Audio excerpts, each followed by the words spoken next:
Hello and welcome to our first Studio 415 of the school year. On today's show, you'll see video of the school bus fire and hear the stories from that day.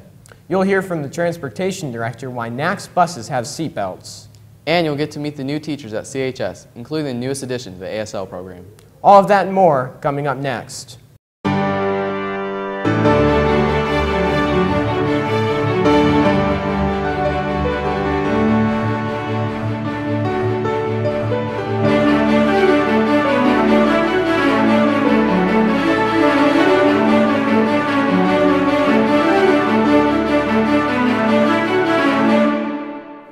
Welcome to Studio 415. I'm Zizi Kolkenheim. And I'm Zach Kern. You're riding your bus home after a long day when suddenly you smell gas and smoke. After your bus driver unloads the bus safely, you look back and see the vehicle engulfed by a raging fire. This scene was a scary reality for Carroll students on August 23rd when their bus burst into flames. Studio 415 reporter Drew Wiltberger brings us the full story. Bus driver Doug Boltemeyer had completed much of his daily route when his bus, number 49, erupted. It was 4:01 in the afternoon by the time he radioed in to report the fire. When the fire department arrived at 4:06, the bus was completely engulfed in flames, so hot it even burned the grass and leaves off the trees in a nearby yard. Thankfully, Boltemeyer was able to get all 30 students off the bus in less than a minute. Thomas North, the NACS Director of Transportation, says that Boltemeyer handled the crisis expertly. He stopped the bus, secured the bus, it got the kids to evacuate, and got everybody to safety. That's what we want him to do. We want the kids off the bus and to safety. He did exactly the way he was trained. It is speculated that some sort of leak caused the fire. Because much of the school bus is made of flammable materials like petroleum, the fire spread quickly. Not only this, but the fire is assumed to have been caused by a diesel leak because of how intense the fire was. This meant that the fire was harder for the fire department to contain and put out. It took the fire department around 15 minutes to fully subdue the fire. They also used a special type of foam rather than the typical water to contain the fire and ensure that it didn't spread. Mike Feely, the fire chief at the Huntertown Fire Department, says that controlling the fire was difficult for those involved. It was not a typical run where you actually just go, you put the fire out, and then you leave. We were there, we had to contain the diesel fuel spill, we had to figure out how the wrecker was going to actually hook up to the bus because the whole entire front end was down on the ground. So all in all, this was a very challenging run. But their work wasn't over yet. The fire department had to notify Indiana State Police and the Department of Natural Resources to ensure that the nearby lakes in the neighborhood would not be impacted by the diesel fuel runoff entering the sewers. The fire occurred here in the lakes of Carroll Creek at the intersection of Crooked Cove and Wandering Way. Fortunately, no students were harmed in the incident, although they were understandably shaken by the experience. Students on the bus first noticed the smoking engine as well as the smell of gasoline and diesel before the actual fire started. These contributed to the sense of panic or surrealism that many felt. However, Ethan Van Cleve, a passenger on bus 49, said that the drills conducted earlier in the year helped get everyone to safety. The drill was actually very helpful. I would say the only thing that no one obeyed was the don't take your stuff rule, which didn't seem to impact very much at all, except for one kid at the front that was deciding whether to take his backpack or whether to leave it there. He kind of held up the line a tiny bit. The panic that the students riding the bus felt was shared by many witnesses. One bystander describes her feelings of fear after seeing the smoke from the bus. I ran outside. I was bawling. I had no idea what was going on. I was like, oh my gosh, did they get the kids off? So I was in like pure panic mode because I was so scared. In response to the incident, the district has recently started an investigation with the Indiana State Police into the exact cause of the fire, as well as how to prevent it from happening again. Cummins, the company that makes the engines in the buses, is also looking into the issue. However, the district and state police seem to think that the fire is an isolated incident.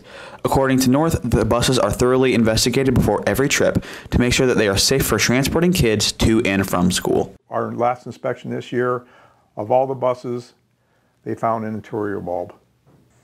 That's the only thing that they found. The guys have a remarkable maintenance program here. They do an excellent job. I mean, we're pretty thorough what we do. Until the investigation is complete, the specific cause of the fire will remain unknown. However, there is likely little need to worry about a similar event in the future. As long as students continue to take evacuation drills seriously, it is unlikely that any students will be harmed in another emergency. For Studio 415, I'm Drew Wiltberger. Along with the beginning of a new school year, transportation has decided to kickstart the year with something new. With safety being the top priority, the transportation department must install something new. Studio 415 reporter Aubrey Pohorecki has more insight on the story. During the start of the school year, students began to notice that some of their buses now have seatbelts. This is due to the decision of the Transportation Department regarding the safety of both students and drivers. We have requirements for safe seating, bottom to bottom, back to back, facing forward inside the compartmentalization zone. And a lot of times we don't get that, okay? And what happens is any distraction the driver has, she takes her eyes off the road and into the rear student mirror. And while she's traveling down the road at 40 miles an hour, that's unsafe. With the seatbelts, drivers can now focus more on the road and getting everyone to their stops, rather than worrying about the students staying seated and behaving properly. The installation of the seatbelts began at the end of last school year and was finished the day before school started back up again this year. While the seatbelts make it easier for the drivers, there are still some students that dislike the idea of being restrained. I was a little bit annoyed, but you gotta deal with it because you can't, not wear your seatbelt and break the rules type of thing. But I just feel like you're a little bit too tight just wearing them. It sounded kind of ridiculous, honestly. Like, it's a giant yellow bus. We're not going to get hit by anyone because there's no way you can miss a gigantic yellow bus. And it just seemed a little much. It seemed a little too much. Overprotective almost. Despite disagreement between the students, drivers find the seatbelts to be helpful in more ways than one. They act as a safety precaution that not only keeps the passenger situated, but also better protected in case of an accident. Furthermore, they help to cause fewer distractions for the driver.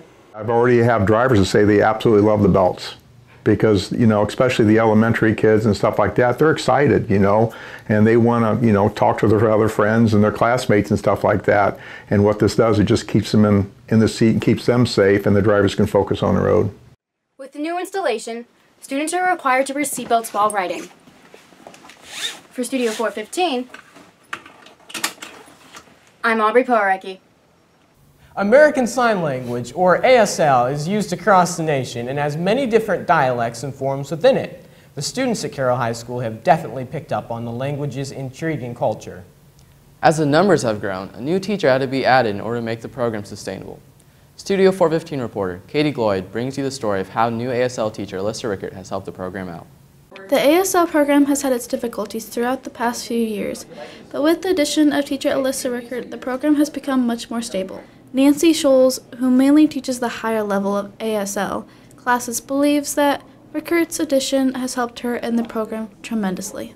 I can't even tell you how awesome it's been to have a normal-sized classroom, I think my biggest class is 28 kids. Last year, my biggest class was 78 kids. Last year, the classes were forced to combine when a teacher left the program. There was a very large interest, but not enough teachers to go around. This has been a nationwide crisis. As more and more students want to learn the language, Rickert believes that part of this issue is a lack of information being spread. Those who know sign language aren't using it or sharing their abilities. There's also an increasing amount of deaf people who are adapting to the hearing world rather than the hearing world coming to them. With a lot of our deaf students, they're not using sign language anymore. They're more what we call oral, so they don't use sign language. So that's what I was doing before, and I didn't really use sign language anymore. So it's not, I would say it's not a fading language, but it's definitely not a more popular language anymore. Not only is there a lack of usage, there's also a lack of opportunity. Schultz believes that a portion of the situation stems from a small number of ASL programs at the college level. There are interpreting programs in Indiana, but you don't get a teaching degree with that, so those interpreters can't become ASL teachers in Indiana. While ASL 1 isn't offered this year, it will be offered next year along with ASL 3. For Studio 415, I'm Katie Gloyd. With all the new faces this year, it can be hard to get to know each one of them if you don't have them in class. I had the chance to interview the 10 new teachers at Carroll. I asked them a series of fast-paced questions to introduce them to the school.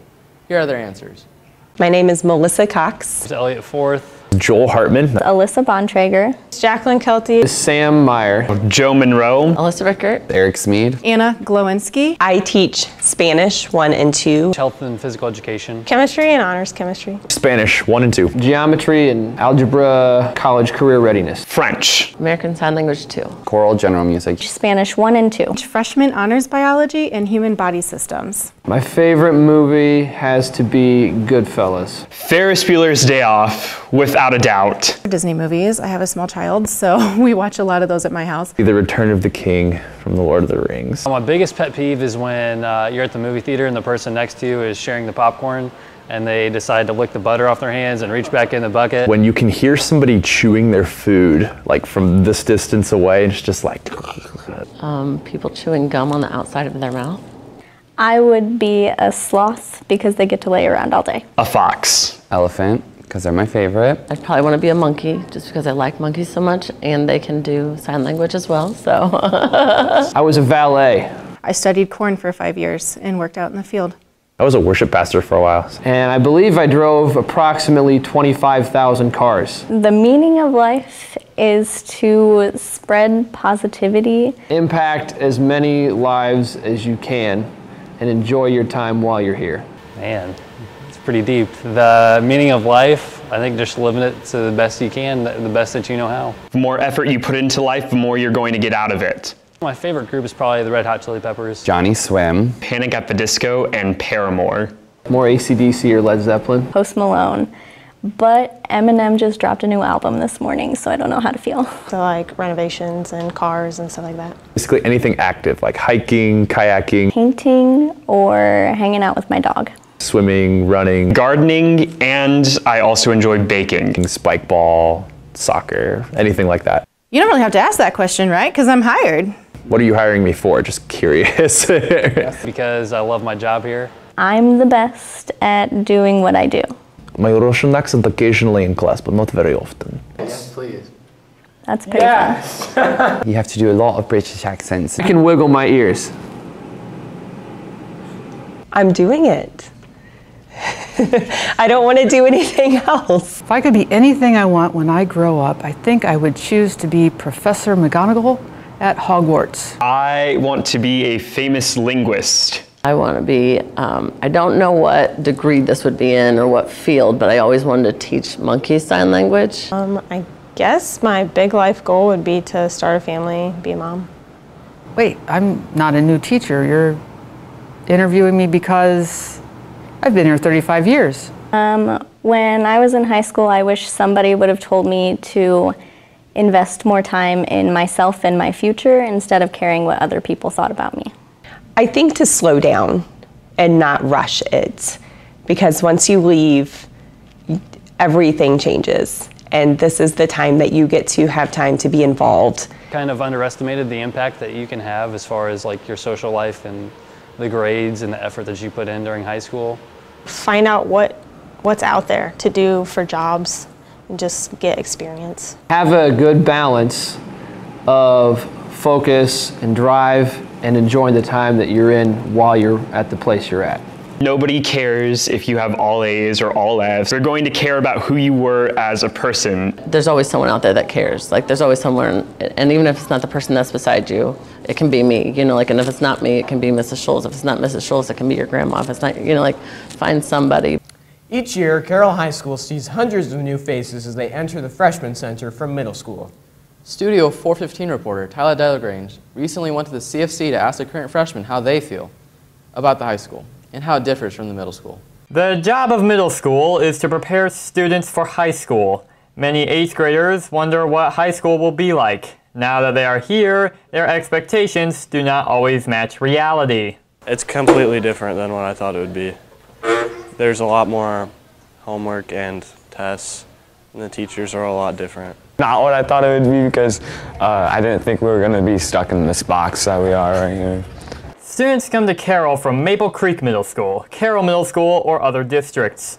Not every middle school student believes they were prepared for the transition to high school. In middle school, I didn't have to do my homework, so now I have to do my homework. I don't think it did, because in middle school they didn't really give you a lot of homework, and they kind of just, they're really like laid back. In high school they're not. That's what the freshmen think of the CFC. But what do the staff think about the freshmen, as well as how do they compare with their middle school selves?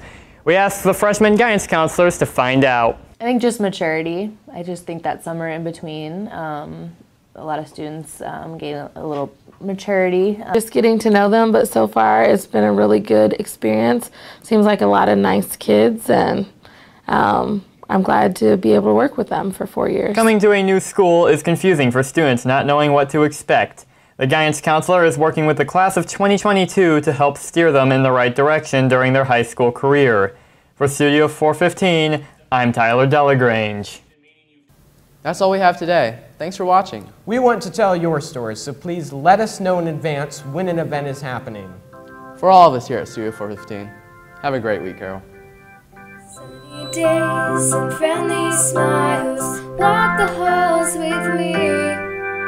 Studio 415. Watch the news unfold. Never a dull moment. Students today create our future. Come and join the fun.